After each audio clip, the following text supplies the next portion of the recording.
Yes, joining us this morning for the Middle East Report is James Dorsey, who is an award-winning scholar and journalist with a different perspective on the Middle East and a senior fellow at the S. Rajaratnam School of International Studies at Singapore. James, thank you very much for your time and welcome to Radio Islam International. Let's start off with the first story for the morning.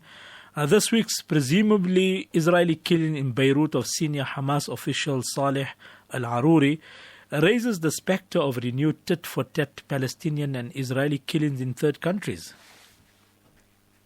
Indeed. So essentially, you have the problem that Hamas has to respond.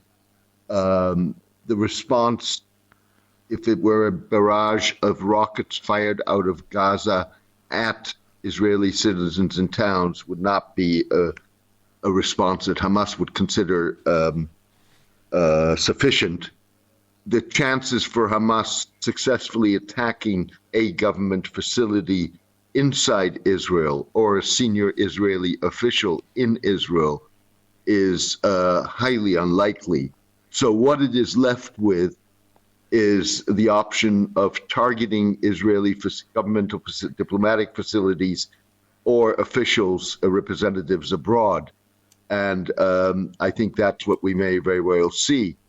The danger is, or the problem is, that what you now have had is today actually a statement by the Islamic State calling on lone wolves in Europe and the United States to attack civilians, not military installations, and particularly churches and synagogues.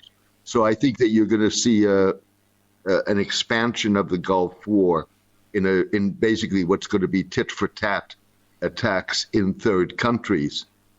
The real question, and I think people are waiting for, is how Hezbollah will respond.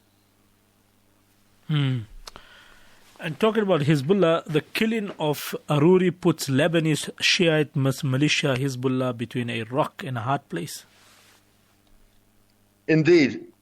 I think most observers are waiting to see what Hassan Nasrallah, the head of Hezbollah, will say later today at the commemoration of a Hezbollah operative who died recently.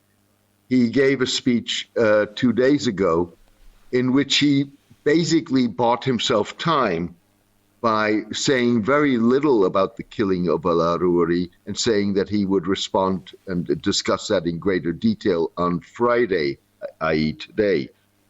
His problem is that he has vowed to retaliate for any representative of the axis of resistance, which includes Iran, Hezbollah, the Houthis, Iranian-backed Iraqi groups, and of course Hamas, for any killing of a representative of theirs on Lebanese soil, which is what happened with the killing of al-Aruri. Yet at the same time, Lebanon is a bankrupt country in deep financial and economic crisis, and many Lebanese do not want to be drawn into a war with Israel. And that's something that Nasrallah has in his speech already acknowledged, that they will take that into consideration. So he's in a tough place. Yes, indeed. Now, let's look at the next story. Iran's flag carrier, Iran Air, suspended plans to restart flights to Saudi Arabia after an 8-year hiatus.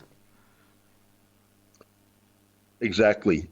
In March of last year, you had an agreement forged between Saudi Arabia and Iran, mediated by the Chinese, that was supposed to regularize relations between what are arch rivals in the Middle East.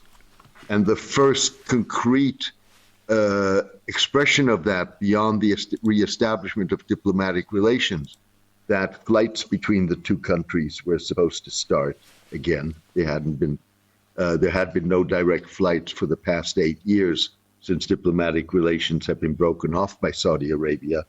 Those initial flights were supposed to be this week. They were supposed to take pilgrims from several Iranian cities to Jeddah for the pilgrimage to Mecca, and those flights have been suspended. Officially, they've been suspended because of technical issues between the aviation authorities of Saudi Arabia and Iran. But fact of the matter is that Saudi Arabia and Iran are on two sides of the Gaza divide. Iran is public in its support for Hamas. And again, going back to the Nasrallah speech on Wednesday, Nasrallah was very specific in the ways that Iran trains, funds, supplies weapons, and enables its non-state allies to manufacture their own weapons.